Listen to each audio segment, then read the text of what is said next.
السلام علیکم ناظرین، امید ہے کہ تمام دوست ہمارے اللہ کے فضل اور کرم کے ساتھ ایک بہترین اور خوشحال زندگی انجوائے کر رہے ہوں گے۔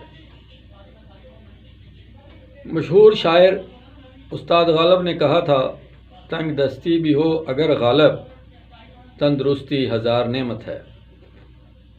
لیکن ہم نے بزرگوں سے سنا ہے کہ بیماری بھی ایک نعمت کی قسم ہے۔ جب تک ہمیں بیماری سے واسطہ نہیں پڑتا، ہمیں تندرستی کی قدر نہیں ہوتی۔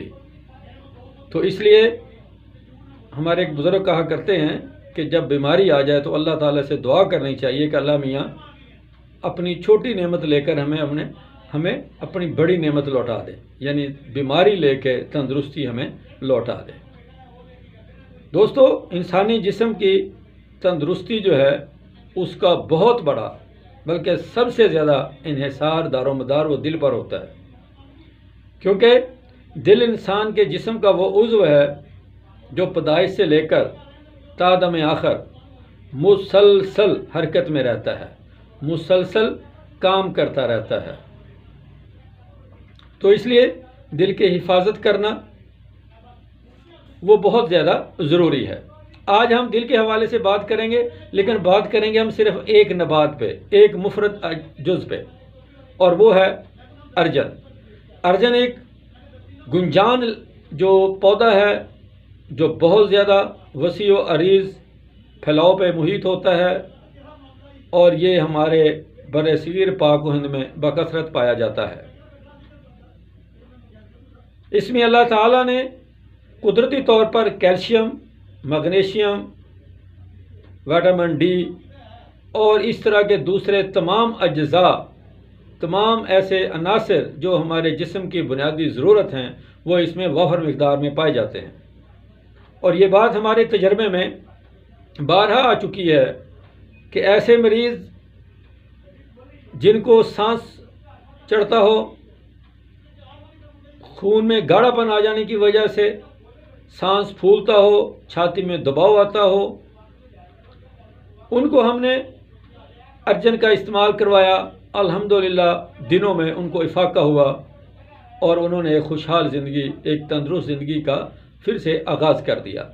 اسی طرح ایسے افراد جن کی ٹانگوں میں بہت زیادہ درد ہوتا ہے، جن لوگوں کو جو ٹانگوں میں بے چینی سی، اضطراب سا ہوتا ہے، جو کہ وٹامن ڈی کی اور کیلشیم کی کمی کی وجہ سے ہوتا ہے، ان کو بھی اس کا ہم نے استعمال کروایا تو الحمدللہ دوسری تیسری خوراک میں ہی ان کی توانائی بحال ہو گئی اور ان کی ٹانگوں کا درد وغیرہ جو ہے اس کا خاتمہ ہو گیا۔ اسی طرح ناظرین، جو ہڈی کا ٹوٹ جانا، جسم کے کسی حصے میں، ٹانگ کا، بازو کا یا کسی بھی حصے کا ٹوٹ جانا، اس معاملے میں جب ارجن کا استعمال کروایا گیا تو الحمدللہ ہڈی کے ٹوٹنے کی جو ریکوری ہے اس میں اس کا بہت اچھا رزلٹ نظر آیا۔ تو ارجن جو ہے یہ ایک ایسا پودا ہے جس میں اللہ تعالیٰ نے انسانی صحت کی بحالی کے لیے بہت سی خصوصیات رکھی ہیں۔ اس کا استعمال یہ ہوتا ہے کہ آپ ارجن کے جو چھال ہوتی ہے اس کی تنے کی، اس کو لے لیں اور اس کی مقدار جو ہے وہ 3 سے 4 گرام، میکسیمم 5 گرام تک پاؤ پانی لیں اور اس میں پاؤ دودھ شامل کریں۔ اس میں 3 سے 5 گرام ارجن کے پودے کی چھال ڈال کے اس کو ہلکی آنچ پہ پکائیں۔ جب پک کر پانی ختم ہو جائے اور صرف دودھ رہ جائے تو اس کو اتار کر تو اس میں شہد، دھیان رہے شہد خالص ہو اور مکھیوں کا شہد ہو۔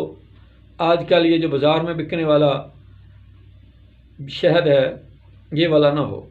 تو آپ انشاءاللہ دیکھیں گے آپ کس طرح کے بھی دل کے معاملے میں پریشان ہیں، انشاءاللہ چوتھی پانچویں خوراک میں آپ کو ریلیف ملے گا، آپ کو افاقہ ملے گا، آپ کی طبیعت میں خوشحالی آئے گی، طبیعت میں بحالی آئے گی۔ یہ ہم نے کتابی بات نہیں کی، یہ ہم آپ سے وہ بات شیئر کر رہے ہیں جو سالہ سال سے ہمارے تجربے میں ہیں۔ ہم نے اپنے بہت سے مریضوں کو یہ استعمال کروایا. ہم نے خود بھی یہ کئی بار ایسے صرف جسم کی توانائی کے لیے، چونکہ کیلشیم، وٹامن ڈی، مغنیشیم یہ وہ عناصر ہیں، اس طرح دوسرے جو ہیں یہ وہ عناصر ہیں جو ہمارے جسم کی توانائی اور مضبوطی کے لیے لازمی جز ہیں. ایک صحت مند آدمی بھی مہینے میں ہفتہ 10 دن اگر ارجن کا استعمال کرتا ہے تو اس کا کوئی نقصان نہیں ہے، چونکہ فی زمانہ ہمارے ہاں معیاری خوراک نہیں ہے، خالص خوراک نہیں ہے، تو جسم کو وہ تمام درکار غذائی اجزاء جن کی جسم کو ضرورت ہوتی ہے وہ بسہولت میسر نہیں آتے. تو ایسے میں اس طرح کے کسی بھی قدرتی جز کا استعمال کر لینا اس میں کوئی مذائقہ نہیں ہوتا. اسی طرح اعصابی توانائی، عام جسمانی کمزوری کے لیے ارجن کا استعمال جو ہے بہت بہت بڑی نعمت ہے. یہ ایسے دوست جو اکثر شکوہ کرتے ہیں کہ جی کمر میں درد ہے، کندھوں میں درد ہے، صبح اٹھنے کو دل نہیں کرتا، جاگ کر جی رات کو سستی چھائی رہتی ہے، تو میرے دوستو دیر نہ کریں. ارجن کی چھال لیں، 1 پاؤ پانی لیں، پاؤ اس میں دودھ ڈالیں، اگر دودھ گائے کا مل جائے تو بہت اچھا ہے. اس کو 3 سے 5 گرام پکائیں. جب صرف دودھ رہ جائے، پانی جل جائے تو اس میں آپ شہد ڈال کر، لیکن جن لوگوں کا مزاج صفراوی ہے یا خونی ہے ان کو چاہیے کہ وہ اس میں شکر ڈال لیں، شہد نہ ڈالیں. تو آپ دیکھیں گے انشاءاللہ 4-5 دنوں میں ہی آپ کی طبیعت بحال ہو جائے گی. تو دوستو یہ وہ قدرتی اجزاء ہیں جن پہ ہینگ لگے نہ پھٹکڑی، اس پہ ہمارا خرچہ نہیں آتا اور ان کا کوئی نقصان بھی نہیں ہے. اور ہم اپنی تحریر اور اپنی ان ویڈیوز کے ذریعے ہمیشہ یہی کوشش کرتے ہیں کہ ہمارے پڑھنے والے، ہمارے سننے والے، ہمیں دیکھنے والے دوست جو ہیں وہ زیادہ سے زیادہ قدرتی اجزاء سے استفادہ کریں، اور مبینہ طور پہ جو یہ کیمیکل، جو کیمیائی ادویات ہیں ان کے مضر اثرات سے